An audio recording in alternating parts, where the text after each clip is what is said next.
Amigos queridos, que as doces vibrações do amor de Jesus nos envolvam nesta hora, trazendo paz e esperança aos nossos corações. Que a sua misericórdia alcance a humanidade da terra, fortalecendo o ânimo e infundindo em nossos corações as vibrações da paz e da esperança. Jesus, amigo, bom e amado Mestre, em seu nome, Senhor, nos reunimos uma vez mais para tão somente agradecermos pelas infinitas bênçãos a nós concedidas, pelos momentos de reflexão a que somos convidados nesta hora e pelas oportunidades que surgem ao longo do caminho. Abençoa-nos, Senhor, suprindo as nossas limitações, e que os amigos espirituais que mais de perto nos assistem e que honradamente se apresentam neste ambiente possam encontrar em nossos pensamentos as sintonias favoráveis para este Evangelho. Assim, Mestre amado, com alegria e paz em nossos corações, iniciamos as reflexões deste dia. Obrigada, Senhor, obrigada, amigos, e que assim seja.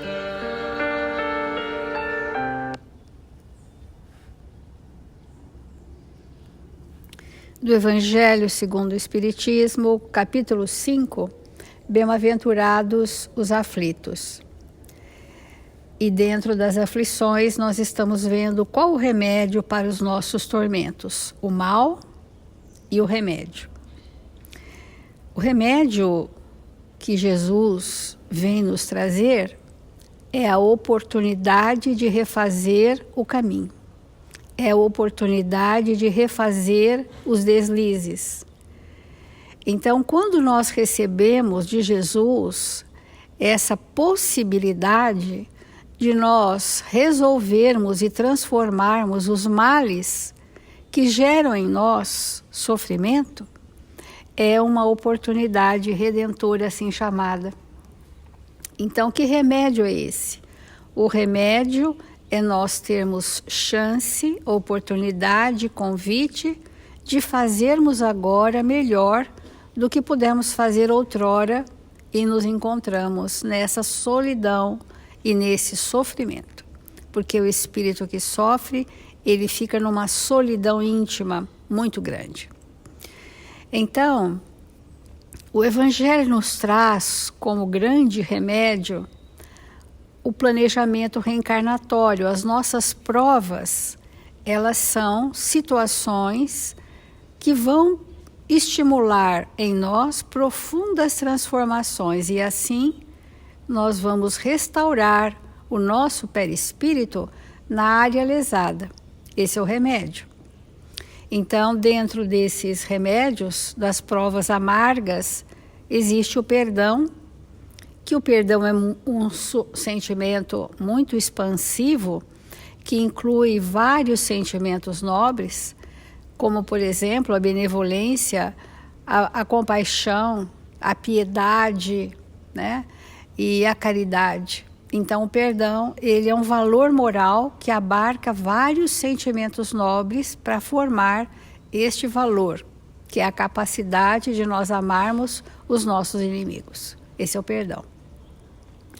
Amai os vossos inimigos só é possível pelas vias do perdão, para nós perdoarmos e chegar ao amor verdadeiro por aqueles que nos ofendem, mas que nós já os magoamos e os fizemos sofrer sobremaneira. Então, agora retornam para nós. E um outro grupo de sofrimento que é muito comum num planeta de provas e expiações são as obsessões espirituais. As obsessões espirituais são os vínculos que construímos na cumplicidade das nossas más tendências.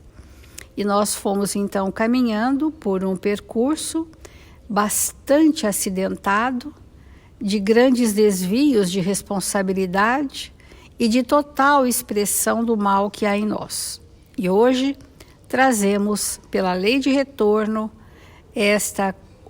esse contexto educativo chamado plano reencarnatório. Nesse contexto educativo, eu vou reencontrar aqueles mesmos personagens do passado, onde essa trama se desenvolveu, para que agora façamos diferente. Então, que remédio, diz o Evangelho? Que remédio, pois, recomendar àqueles que estão atacados de obsessões cruéis e de males cruciantes? Um só é infalível: a fé. A fé é o remédio certo do sofrimento. Ela mostra sempre os horizontes do infinito diante dos quais se apagam os poucos dias sombrios do presente. Não nos pergunteis mais, pois, qual remédio é preciso empregar para curar tal úlcera ou tal chaga, tal tentação ou tal prova. Recordai que aquele que crê é forte pelo remédio da fé, e aquele que duvida, um segundo de sua eficácia é logo punido, porque experimenta, no mesmo instante, as pungentes angústias da aflição. Vamos compreender que a fé não é alguma coisa que eu possa recomendar para alguém, porque a fé não se prescreve. A fé se constrói a partir da experiência do bem constante.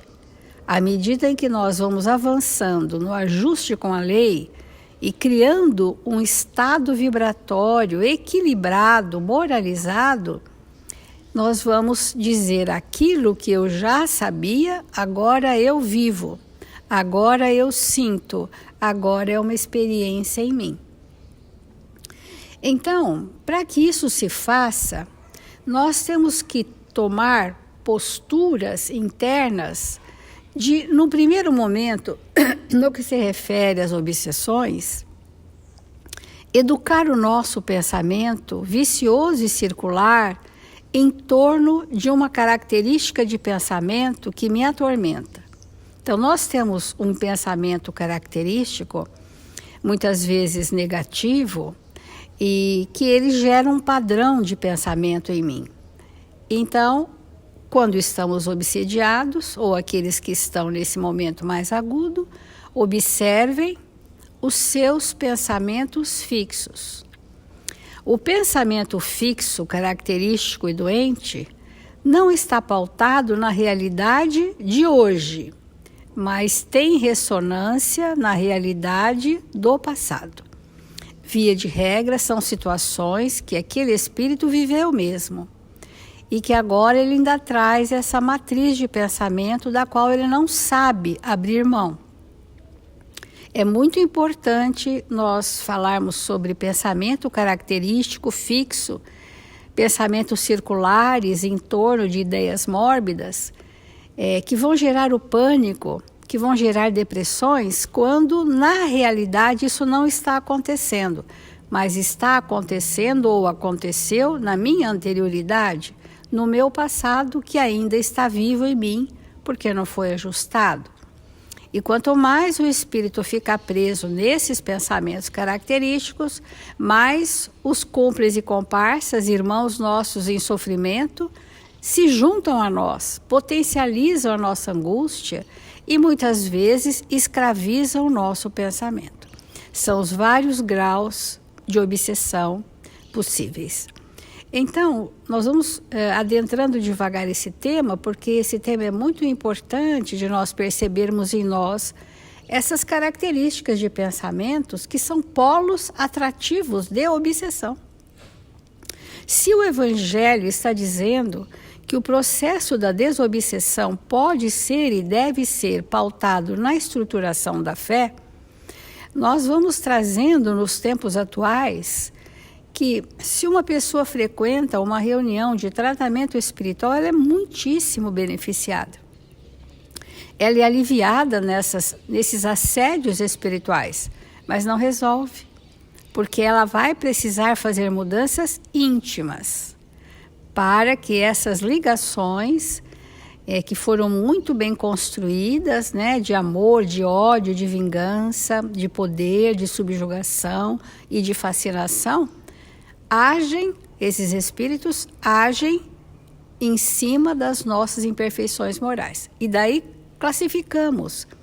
Então, o espírito altamente vaidoso, a vulnerabilidade dele é a vaidade. Então, onde que a obsessão vai se manifestar? Nesta suscetibilidade que é a vaidade. Que tipo de obsessão é mais propícia ao vaidoso? A fascinação. Porque é o encantamento, são as ilusões, né? São as euforias de humor, né? É o poder, é o status. Então, tudo isso é o traço de personalidade sobre o qual os espíritos vão agir. Uma pessoa isolada, que vem de estar fugindo do mundo, é frágil, porque não tem experiência com o mundo em si enclausurou. Esse espírito é passível de processos obsessivos. Que tipo de pensamentos serão reforçados naquelas personalidades ensimesmadas e isoladas? Sempre para piorar a situação que já existe. Então, quando a pessoa vai ter uma iniciativa de romper com o isolamento, vem uma ideia de que não é bom, que não vai dar certo, que é melhor ficar quieta, que é melhor se esconder, que não está preparada para viver, que não quer se relacionar com ninguém. Então, vai havendo uma subjugação do pensamento, né? Vai havendo um estado de domínio e poder por parte do obsessor e de passividade e dependência por parte do obsediado. Nós estamos dizendo isso em grandes grupos para que a gente possa ter uma aplicabilidade do Evangelho em nós, identificando esses pensamentos tão repetitivos, tão sistematicamente incrustado em nosso campo mental, do qual nós precisamos nos libertar. E assim, as obsessões sutis, que são as alterações súbitas de humor, onde nenhum indício teria para que esse humor oscilasse tanto, ou a emotividade exagerada, que a pessoa não consegue ter filtros para segurar os seus impulsos, né? E são estas situações que são corriqueiras no nosso dia a dia.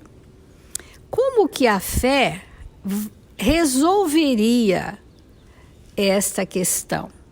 Porque ontem nós falamos que não basta você ter uma religião e frequentá-la e ser um trabalhador. Isso é importante, mas não é suficiente. Porque o trabalho precisa ser, olha, eu fui convidada por Jesus, através dos amigos espirituais, a passar essa experiência, que eles sabem o que é melhor para mim. Eu fui convidada. E quando a prova chega, os desafios, eu preciso experienciar o conhecimento que eu já sei sobre aquilo. Por isso que a doutrina espírita, ela primeiro esclarece, nos tira da escuridão da ignorância quanto ao espírito que somos. Ela esclarece e enxerta em nosso pensamento a verdade. E que horas eu vou usar a verdade em meu próprio benefício? Quando eu sentir que a prova dolorida e sofrida é o remédio amargo que eu necessito. E que esse tempo de dor é brevíssimo. Se nós fôssemos calcular a nossa existência, quanto por cento da nossa existência é ocupada pelo sofrimento? Uma mínima parte. observemos, porque às vezes a pessoa tem saúde física, tem trabalho profissional, tem uma família estruturada, tem filhos que dependem dela. Isso é a maior parte e a melhor parte, porque a parte dos deslizes, que é a angústia interna, ela só vai ser saneada quando eu viver com eles da melhor forma que eu puder. Então, que dinâmica maravilhosa os espíritos nos mostram sobre a função da obsessão como sendo um remédio, do qual nós queremos nos afugentar e achamos que tem algum lugar no mundo espiritual, simbolicamente, onde os nossos obsessores serão trancafiados pela eternidade. Nós temos esse pensamento mágico e infantil. E quando vamos a uma casa espírita tomar um passe para nos fortalecer e beneficiar, nós achamos que não foi suficiente. E queremos buscar, entre aspas, um trabalho forte, para que aí, a revelia da vontade do Espírito, ele será expulso de mim. Isso é uma outra infantilidade nossa. Porque o Espírito está atrelado a mim porque eu construí vínculos fortes, fortes, fortes. Nós receberemos sim o amparo, a trégua, receberemos sim. Mas o trabalho saneador profundo nos cabe. E esta é uma função da casa espírita. Esclarecer o espírito nesses grupos onde nós precisamos reunir esses nossos irmãos em sofrimentos agudos da obsessão, para abrir brechas naquele campo mental e infundir a luz da verdade com amorosidade. Porque não só ele será beneficiado, mas os seus cúmplices e comparsas. Nós precisamos beneficiar os obsessores, que são tão enfermos quanto nós mesmos. Então, a exemplo disso, nós temos no livro Nos Domínios da Mediunidade, casos, né, de obsessão, onde o instrutor espiritual, o espírito coordenador daquele trabalho, ele primeiro ampara e faz a caridade a todos os obsessores, acomoda a dor de todos os obsessores, agasalha esses obsessores nos seus mais ternos sentimentos. E quando esses obsessores, tendo sido socorridos em sua dor, arrefecem as defesas, é nesse momento que nós vamos socorrer o obsediado, seja o obsediado encarnado ou desencarnado. Então, vamos chamar isso de libertação espiritual, que só a reta do bem pode construir em nós. Então, às vezes, nós já acompanhamos alguns casos de pessoas muito queridas e próximas ao nosso coração, que estão há 30, 40 anos lutando arduamente. Essa é a proposta. Lutando arduamente. Né? É isso que eu preciso fazer? Sim, então é isso que eu vou fazer.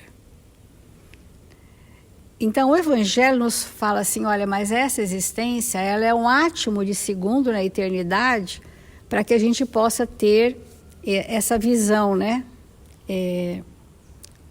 da eternidade em relação ao nosso processo evolutivo. Eu vou começar uma lição do Encontro Marcado, que vai falar exatamente da libertação espiritual. Libertação interior e reequilíbrio. Então, a solução ao problema da libertação espiritual, quer dizer, romper grilhões, romper algemas, romper elos patológicos que nos vincularam secularmente aos nossos desafetos, a solução ao problema da libertação espiritual, considerado originariamente, é questão de foro íntimo, qual acontece ao homem na vida comum. Então ele vai situar aqui o Emmanuel uma situação. Uma criatura poderá ter renascido em lastimáveis condições de penúria e acordar para as responsabilidades da reencarnação em ambiente vicioso. Então, condição de penúria, ambiente vicioso, seja na família consanguínea ou na esfera das relações sociais em que foi levada a conviver, atravessando por isso largo trecho de existência em perigoso arrastamento ao mal. Vamos chamar de tentações, né?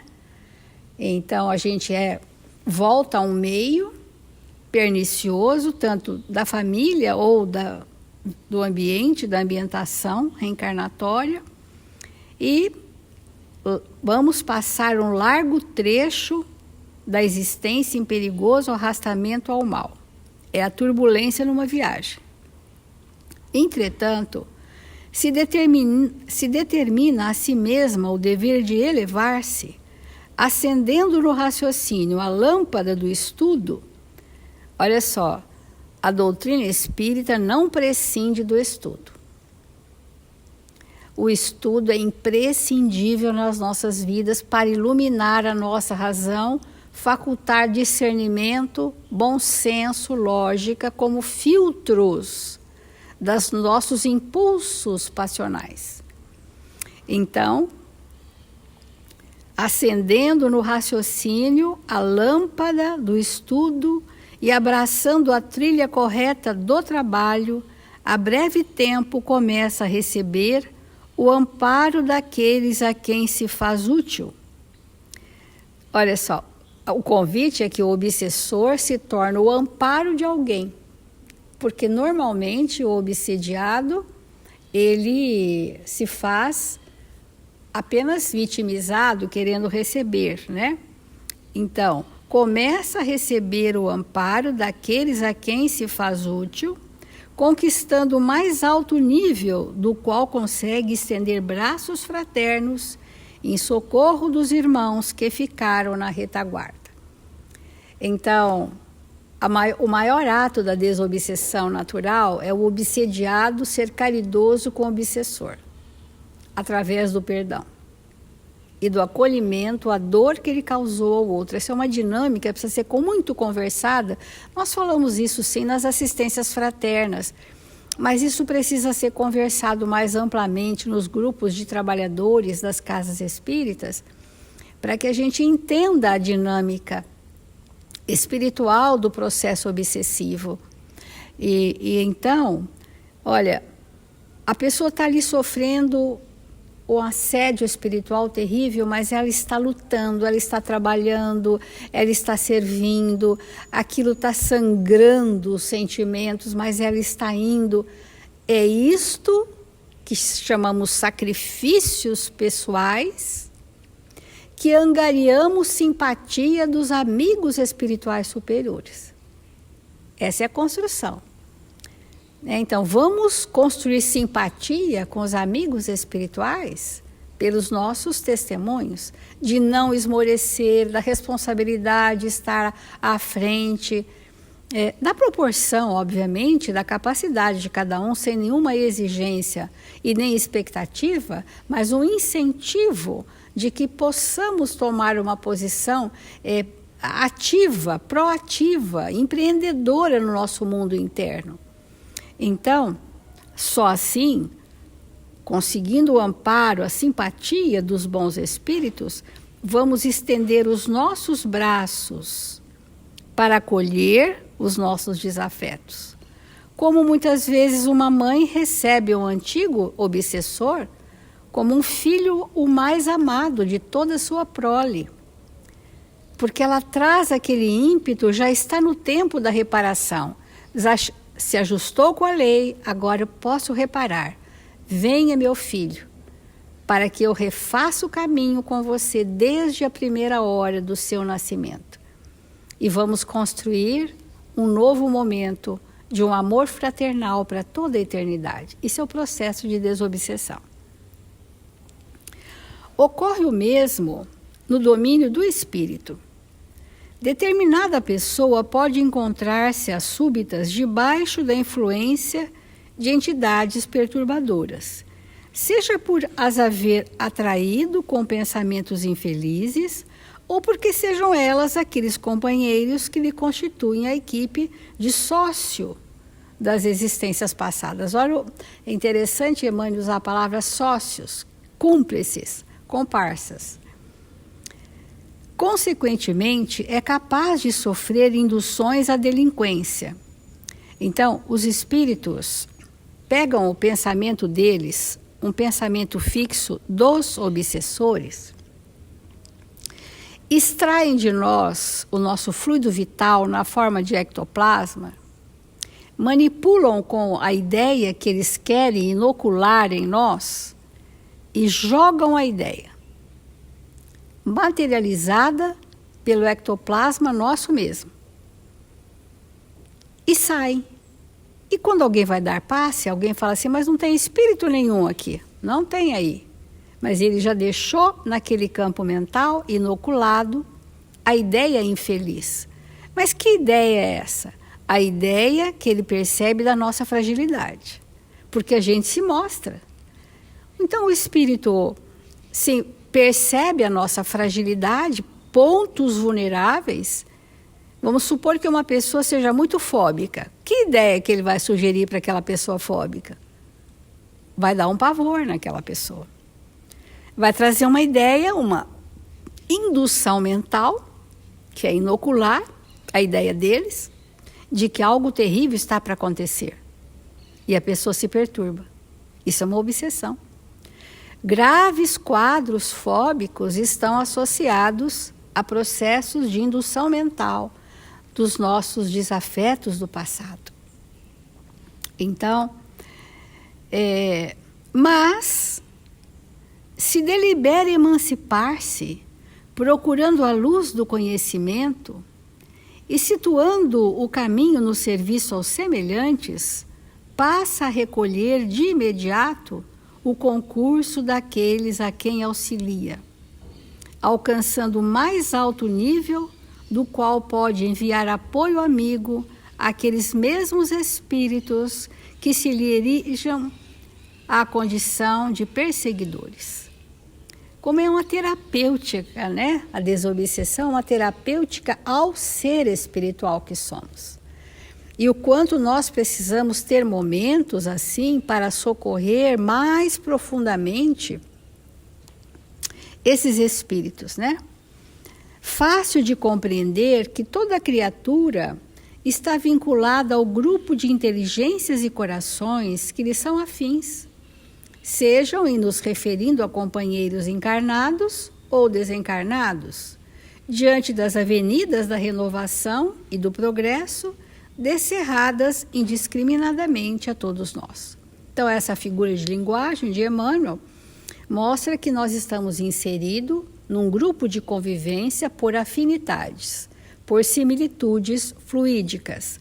E essas avenidas da renovação são os caminhos que se abrem para que possamos percorrer juntos. Porque há mais das vezes queremos percorrer sem eles, mas sem eles, as vítimas do meu passado, eu não conseguirei avançar no meu progresso. Eu só vou se for com eles, porque eles e nós precisamos nos redimir. Olha a complexidade. Aqueles que eu mais desgosto e que resvalam em situações de ódio e crueldade, que eu não suporto estar comigo, é com eles que eu preciso seguir, porque a lei é do amor. E os primeiros 1000 passos são para que nós nos ajustemos com a lei. Os segundos 2000 passos para que nós possamos aprender a amar. E quando chegarmos na condição de já nos amarmos com respeito e fraternidade, nunca mais quereremos nos separar, porque construímos sentimentos ali. Porque isso é a lei do amor. É uma ilusão nós pensarmos que os obsessores ficarão retidos em algum ambiente. Isso acontece temporariamente, para que haja uma trégua íntima, mas não indefinidamente. A hora virá em que nos reencontraremos para essa larga avenida da redenção do Espírito. Então, concluindo, Emmanuel diz, à frente, pois, dessa verdade, toda vez que estivermos inclinados à queda nas sombras da obsessão, quando na instância física, será possível receber a cooperação salvacionista de numerosos benfeitores, reconhecendo, porém, aquela outra realidade da lei de sintonia, pela qual sabemos que o ímã de atração das nossas companhias está no campo de nossa própria alma. Não será lícito esquecer que o trabalho de nossa libertação e reequilíbrio depende positivamente de nós. Nós podemos dizer que nessa existência nós já fomos muito socorridos por processos obsessivos que passamos, muito amparados, mas nunca dissociados, para que o espírito receba o mesmo benefício que estamos recebendo. E nas nossas preces que possamos desejar que o amparo a ele se faça tanto quanto temos recebido o amparo também. Então é dentro dessa progressividade de esperança que essa lição Libertação Espiritual de Emmanuel, no livro Encontro Marcado, vem trazer para nós, quando Santo Agostinho, no Evangelho, coloca que o remédio para as obsessões é a fé. A fé viva. A fé viva significa fé com obras. E as obras é a terapêutica de harmonização dos nossos espíritos cansados de errar. Então essa é a reflexão que nós trouxemos nesse dia, para nós agora então fazermos a prece para encerrar o Evangelho desta manhã.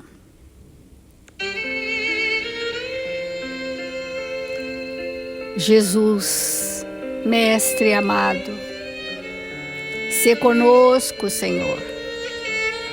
Socorre a nossa indigência espiritual, oportunizando trabalhos de sacrifícios pessoais, trabalhos de renúncia, trabalhos de abnegação incondicional, trabalhos de doação do que trouxemos de melhor em nós, em favor de todos aqueles que nos cruzarem o caminho. Dá-nos trabalho, Senhor, na sua vinha, para que possamos fazer diferente, traçar um novo plano, uma nova vontade robustecida pela fé. Confiamos, Senhor, na grandeza do seu amor e te pedimos nessa hora por todos os nossos irmãos que passam os tormentos da obsessão, que se encontram temporariamente escravizados por mentes doentes, os nossos irmãos fragilizados pelos assédios espirituais e aqueles nossos irmãos fascinados pelas questões enganosas da matéria e que também se encontram sob a influência de mentes perversas. Misericórdia, Senhor, para aplacar tanta dor. Que possam reconhecer no trabalho a fonte primeira da transformação das nossas energias. Que o vigor do trabalho movimente as nossas esperanças.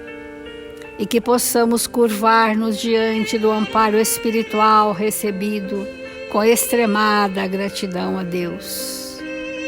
Pedimos, Senhor, por todos aqueles registrados em nossos cadernos de vibrações, guardando a confiança que as equipes socorristas visitam a todos indistintamente, levando amparo e esperança a tantos corações necessitados, e que as alvissareiras vibrações de um novo tempo comecem a vibrar em nossos corações nesta hora, alargando os nossos horizontes, para que a paz de Jesus se estabeleça em cada coração. Bom ânimo, amigos, coragem da fé, esperança de progresso. Obrigada, Senhor. Obrigada, amigos, e que assim seja.